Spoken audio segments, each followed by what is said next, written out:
Bonjour ou bonsoir à tous, hein, ça dépend. Sur le net, c'est ça qui est bien, quand on peut regarder nos vidéos quand on veut, le matin en se levant, au petit-déj, ou à midi à la pause midi, ou le soir en attendant de se coucher. Bonjour, bonsoir à Mani, à ses lecteurs, auditeurs, spectateurs, téléspectateurs, tout ce qu'on veut. Comme ici, c'est la chaîne du partage, hein, merci Mani, c'est super, super top. Mani, quelqu'un qui nous aide à démarrer dans le modélisme avec toutes nos questions de débutants, là, super disponible, quelqu'un d'énorme, quoi.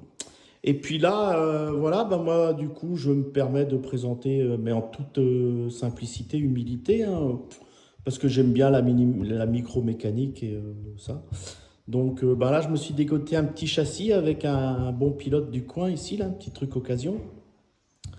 Et donc, alors c'est le Yokomo YZ4 ancienne génération. Vous allez voir pourquoi. Parce que moi j'ai un faible pour un système de transmission centrale, voilà, que j'aurais voulu avoir sur mes autres voitures.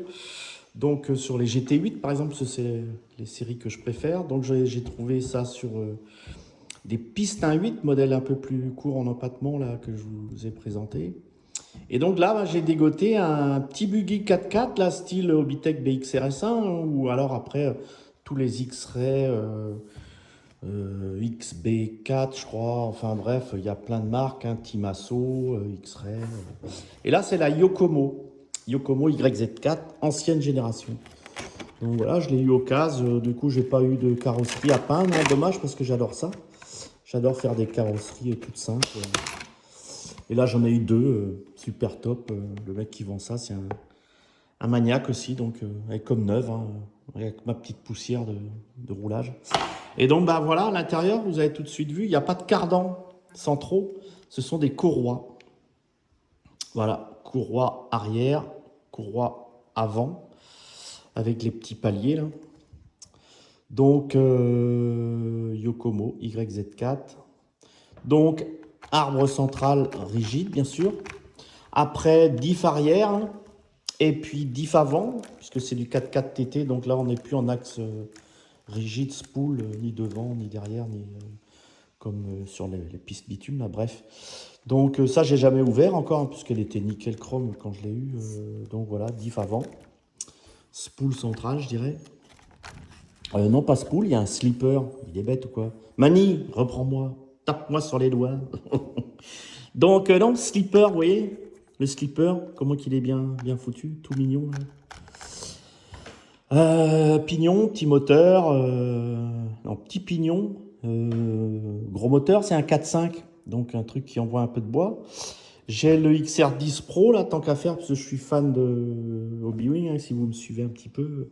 J'ai le module Wi-Fi OTA, là, qui permet de régler ça pile poil, quoi.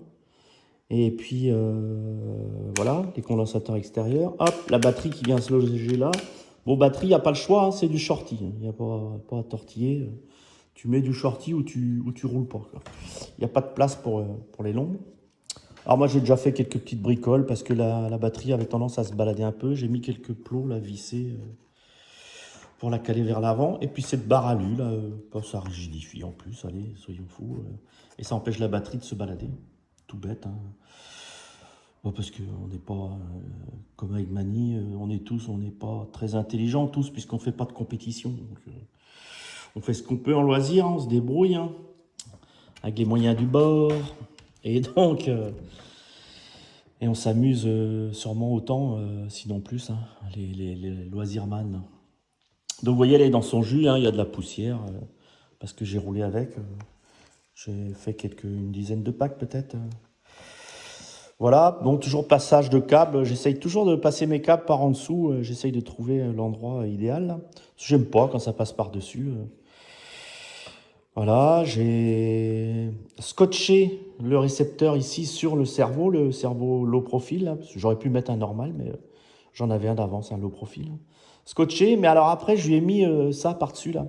Le, un petit support, un petit truc arrière, là, de boîte de réception que j'ai vissé bêtement. Hop, ça me permet de faire un petit support d'antenne. J'aime bien avoir le fil d'antenne quand même qui monte un peu. Et donc, bah, ça recoince le récepteur pour pas qu'il bouge. Voilà, qu'est-ce qu'on peut dire d'autre? Donc Spectrum, toujours, hein, DX5C, toute simple, super fiable, super portée, récepteur pas cher, trouvé à 17-18 euros les récepteurs sur Amazon, je crois. Voilà, au lieu de mettre des fortunes dans des récepteurs. Enfin bref, chacun est libre. Nous aussi, on est libre à Mani. On est libre comme l'air. On peut raconter ce qu'on veut. C'est notre chaîne, comme tu dis. Moi, c'est pas la mienne, mais c'est ma vidéo. Donc, je peux dire ce que je veux. Et puis ça, ben, c'est pareil. Ça, c'est des budgets châssis nu. Tu trouves ça à 150 balles, quoi. Sans électronique, par contre, bah ouais, logique. Et puis, mais c'est toujours mieux que certaines marques, là, à la con. Qui... Voilà, bref, tu vois ce que je veux dire. Et ça, c'est du costaud, quoi. Là, c'est châssis aluminium. Mais la plupart du temps, quand tu roules sur moquette, tu vois, ils mettent des châssis carbone. Mais là, bon, je sais pas. Le gars avait peut-être un châssis d'avance alu. Bref, quand je l'ai eu, il était neuf, le châssis, hein.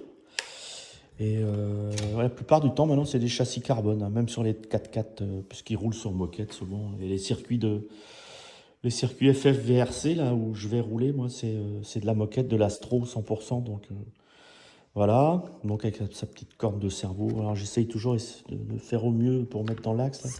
Si c'est un petit peu... Ouais, si, ça va quand même. Ouais. Se mettre un peu de biais pour voir... C'est pas droit, mais quand même, quoi. J'aurais pu le décaler encore un peu. J'ai de la marge sur le filetage, là, pour qu'on soit bien parallèle à la baraque Hermann, etc. Là, mais, j'aime bien quand c'est propre, mais bon, je tolère quand même des jeux. Donc voilà, alors j'ai des bancs aussi, hein, pour régler mes voitures, là. Des bancs UDI, là. Voilà, tiens, je viens de voir que j'ai un cardan qui tourne pas trop rond, parce que ça prend des pets quand même, parce que le pilotage TT par rapport à la piste, c'est quand même plus pointu, quoi. Donc ça se met sur le dos régulièrement. Là, j'ai mis l'aileron neuf qu'on m'avait filé avec, parce que l'aileron d'origine que j'avais, Burke, je l'ai flingué, quoi. Il s'est mis en 8, là. Comme c'est un Lexan assez cassant, là. Si, système de support de fermeture pour maintenir la batterie, là. Super sympa. Si tu viens de clipser devant, là, sur un système sur pivot, là. Ensuite, il dévisse ces deux petits magnifiques écrous, là, soit à la main, soit avec un tournevis de 2 mm. Tu sors ça, tu mets ta batterie, tu reclipses. Génial, quoi. Tout est bien pensé, hein. Yokomo, c'est une marque aussi. Les ingénieurs, ils sont cinglés, hein. Schumacher, X-Ray, Yokomo, Timasso. Les mecs, ils bossent. Putain, ils doivent pas dormir la nuit, hein, je pense. Donc voilà, alors là, j'ai arraché une chape de la barre stable à l'arrière, hein, mais je vais rouler sans, parce que voilà, mon pilotage étant pas au dixième de seconde, ben, comme j'avais pas la chape d'avant, ça hop, j'ai enlevé. Voilà, sinon super, super véhicule, super comportement. Ben, avec le 4.5, là, ça réagit génial, quoi. Tu peux régler les sauts, l'assiette de la voiture au quart de poil. Suspension, top niveau. Smooth.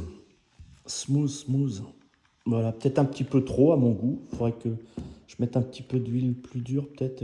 Trouver des ressorts plus durs aussi. Bon. J'aime bien quand les voitures sont un peu dures. Voilà. Voilà ce qu'on peut dire de la Yokomo YZ4 qui se fait plus, hein. Maintenant, ils se sont passés pour faire dans le standard. Je ne sais même pas si c'est autorisé dans les compètes, quoi, maintenant, les courroies. Donc, en standard, ils sont passés en cardan centraux. Et puis, ben, moi, j'ai profité d'avoir vu celle-là avant, puis rouler avec le gars. Et puis, quand je l'ai vu passer sur Facebook à la vente, hop là, par ici, là, stop, c'est pour moi, ça. Et parce que j'adore ce système de transmission par courroie, d'ailleurs. J'aimerais bien que quelqu'un nous fasse une GT8, moi, un jour, avec les courroies. Mais ce n'est pas au règlement, comme me dirait Béa Arnaldi, là, le pilote Genius. Là. Ce n'est pas au règlement. Donc, ce n'est pas fait. Ça n'arrivera jamais qu'une GT8, tant que le règlement sera comme ça, qu'une GT8 arrivera en courroie. Voilà. Ce qu'on peut dire. La petite voiture Yokomo YZ4, ancienne génération. Je sais pas, c'est du 2000, je sais pas, aucune idée, 2017, 2018, à voir. J'ai eu plein de pièces avec, le mec était maniaque, donc J'ai eu les courroies d'avance. Lui, il a mis plein d'options aluminium, là. Vous voyez, les petits supports de courroies, là, sont en alu, alors que d'origine, c'est du plastique et plus fin. Bref, j'ai toutes les pièces qu'il faut pour se faire plaisir un bon bout de temps, jusqu'au jour où je vais décider de la vendre pour en monter peut-être une autre ou trouver autre chose ou partir sur d'autres. Voilà, j'ai un petit jeu là quand même. Je sais que le jeu quand on roule il s'annule, hein. Je sais Mani, c'est pas à peine de rappeler tout ça.